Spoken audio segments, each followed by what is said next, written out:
touched on it, like sort of South Phoenix coming past the river bottom and how it got born. Like Oh how yeah, did tell us people about it as you understand land it. here? Mhm. As I understand it, doing the research for um, South Mountain, I mean, for our South Phoenix Center there, and wanting to understand, like, to be able to say to our leadership and to our board, like, why it's important to build that center in a way that serves that community Mhm. is, and Carly Back gave me a lot of this research.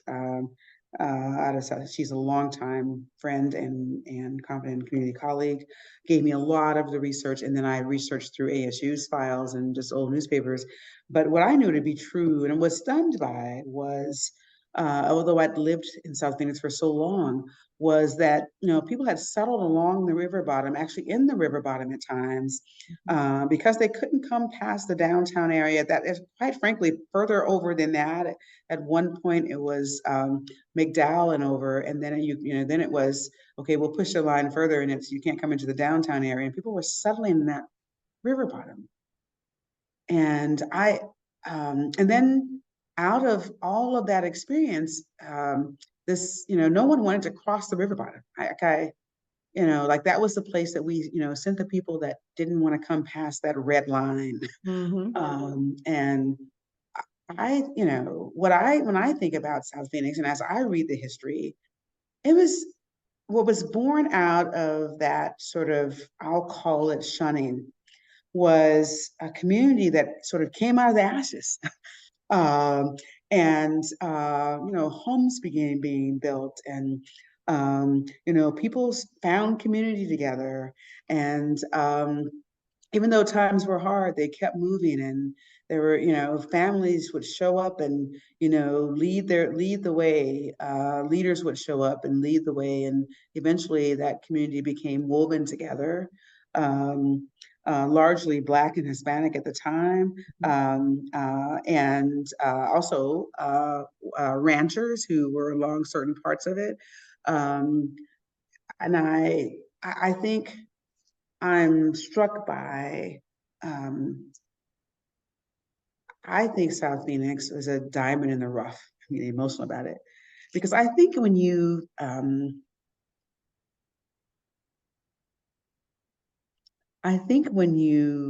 find yourself in a certain place, what it says about people who come through that is that they understand who they are, and no matter what anyone else thinks, that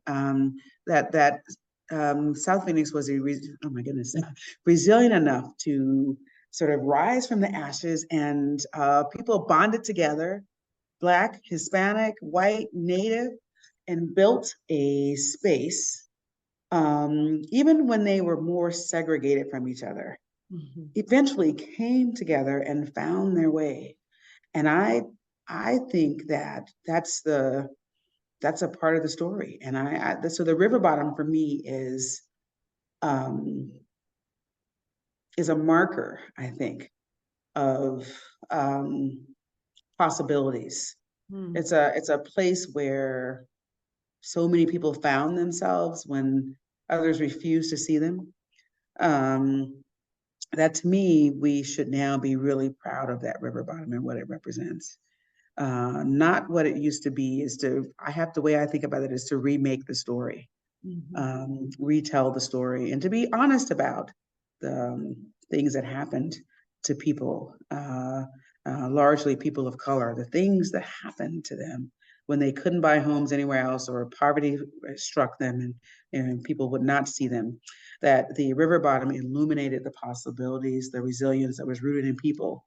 And it is a symbol, at least in my mind's eye today, of when you drive across the river bottom. I drive across it every day, and I think about the privilege of living in South Phoenix, the privilege of understanding the history, the privilege of being with the people who chose to be there when people refused to see them, and the life that they built for themselves, even when it was hard, and they built community, and they built, you know, there were lots of churches born, and faith was huge.